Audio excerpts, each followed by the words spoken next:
C'est pas un gouvernement mondial, des banques américaines voilà, qui font en sorte que toutes les richesses mondiales aillent vers eux et vers personne d'autre. Je vous donne un exemple très concret que personne n'a vu. Il n'y a pas eu un seul papier dans Le Point, l'Express pour hurler au scandale. Hein, c'est les mandats en France. Je vous signale qu'auparavant, les mandats, c'était la poste. Hein, vous envoyez un mandat, vous avez le postier qui venait vous voir et qui vous donnait un mandat. Maintenant, c'est la Western Union. Bien vu, la Western Union. Comment ça se fait que la Western Union a pris l'intégralité du marché des mandats en France? C'est fabuleux, non? C'est pas innocent. Et vous avez aucun parti politique qui a hurlé. Pourquoi est-ce que c'est la Western Union? Il n'y a pas une société française privée qui aurait pu faire les mandats à la place de Western Union? Je pose la question. Il n'y avait pas une filiale, je ne sais pas moi, du Crédit Agricole ou du CIC qui aurait pu faire uniquement des mandats postaux? Pourquoi c'est la Western Union? Pourquoi est-ce que la Banque Postale a vendu ça à la Western Union? C'est un vrai scandale. Mais bon, je ne vais pas m'énerver parce que j'en ai marre de voir les richesses françaises être données aux Américains, j'en peux plus. Regardez un autre. Vous avez aujourd'hui, avant, vous avez toutes les agences immobilières étaient indépendantes. Hein. Vous savez, celles qui vendent, louent, etc. Les richesses des Français, c'est quand même. Aujourd'hui, le patrimoine des Français. Si vous prenez, qui est le grand majoritaire aujourd'hui? C'est Century 21. Century 21 est une multinationale américaine. D'accord? Si vous prenez l'immobilier d'entreprise, qui sont les grands majoritaires en France?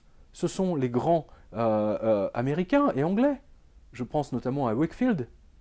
Hein. La boutique en face de l'Elysée est à louer. Elle est vide. Hein. Et si vous voulez la louer, eh bien vous allez payer une grosse commission à Wakefield and Cushman, qui sont des Américains. Allez sur le blog, vous avez la photo de la boutique qui est allouée juste en face du portail de l'Elysée. Elle est allouée, du jamais vu. C'est une boutique vide, rue du Faubourg-Saint-Honoré, du jamais vu. Toutes nos richesses partent aux États-Unis. Toutes.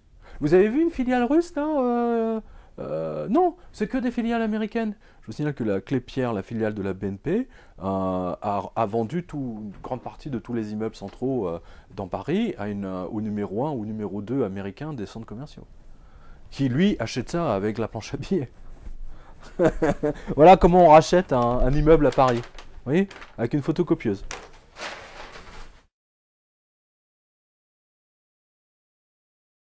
Les Russes, par nature, sont des gens idéologiques et n'ont jamais vu l'importance des flux monétaires, alors que les Américains la maîtrisent depuis 40 ans, 50 ans.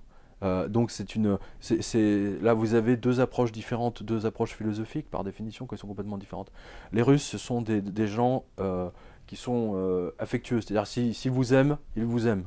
Hein, ils vont vous rouler une pelle, hein, vous allez boire de la vodka avec eux, etc. L'argent, ils s'en foutent complètement et ils font du business, mais bon, c'est à la russe. Hein. Alors que les Américains, pas du tout. Pas du tout. Si vous offrent un bonbon, c'est qu'ils pensent récupérer votre cuisine entière. Ouais, voilà. Ça, c'est le mode de fonctionnement américain. Hein. Et n'oubliez pas, New York, ça s'appelait pas New York au départ. Ça s'appelait New Amsterdam. D'accord? Et que disent les Américains des Hollandais? Écoutez bien, si vous serrez la main à un Hollandais, recomptez vos doigts. Eh bien, la France devrait recompter ses doigts. Je pense qu'il n'en reste plus qu'un.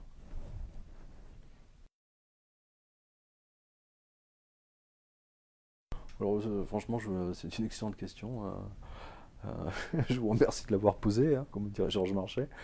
Sincèrement, je ne comprends même pas que je sois... non, mais sincèrement, là, je comprends pas. No comprendo. No comprendo. Moi, à l'époque, quand j'ai commencé le truc, je ne pouvais même pas imaginer que ça prendrait une telle dimension. Sincèrement. Vous voyez, je suis dans le même cas que Blight Masters, là, pour le coup.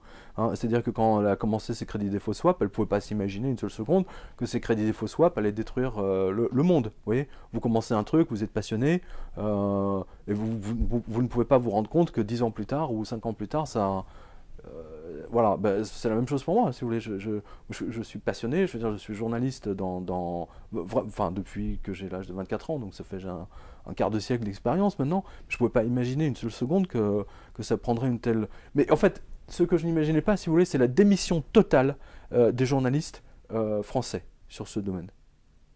Ils ont démissionné. Ils ont démissionné et ils ont peur de se faire virer. Mais de toute façon, non seulement ils ont démissionné, mais en plus ils se feront virer. Voilà. C'est ce qu'on voit à la tribune. Hein. Là, ils vont licencier 40% du personnel. Roule. Bravo les mecs. Hein. Hein, vous avez refusé d'informer les Français, c'est bien fait pour vous. Je suis navré de dire ça, mais c'est quand on se prétend journaliste, à la base, au moins, on apporte des informations que les gens ont envie de lire. C'est la moindre de choses. Aujourd'hui, je serais journaliste de BFM. Franchement, j'aurais honte. J'aurais honte. Mais vraiment, je vous dis, je préfère être maître nageur au bord d'une piscine que d'être journaliste à BFM. Je les méprise. Les Nicolas Dose, là, les messieurs chiffres sur iTélé, mais ces mecs-là, mais c'est lamentable, quoi. Il disait que le sujet du Libor était trop aride pour être évoqué.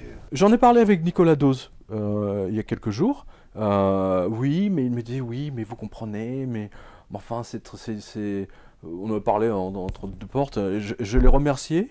J'ai remercié Nicolas Dose pour les 100 000 internautes qu'il a fait gagner, parce que j'étais le seul, effectivement, à hurler sur l'histoire du Libor. Et en plus, j'avais donné le Libor depuis le scandale du Libor bien avant, puisque je l'avais donné au mois de février.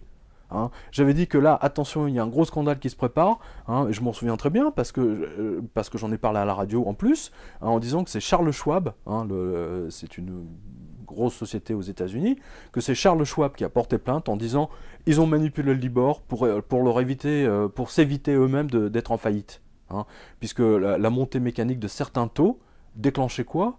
Je vous le donne dans le mille, des crédits défaut swap. Donc pour empêcher le déclenchement des crédits défaut swap, hein, ils ont fait baisser ou monter, peu importe, c'est comme ça les arrangeait, hein, au fil des... hein, donc ils ont calculé, après ils ont fait leur swap en fonction des manipulations qu'ils allaient faire. Parce qu'après, ça a dégénéré. Vous comprenez? C'est insensé ce qu'on a vu. C'est insensé ce qu'on a vu. C'est un vrai scandale. Le gouvernement français n'a pas bougé là-dessus. Donc vous comprenez pourquoi les Français viennent sur mon blog. Et je suis tout seul. Je suis tout seul.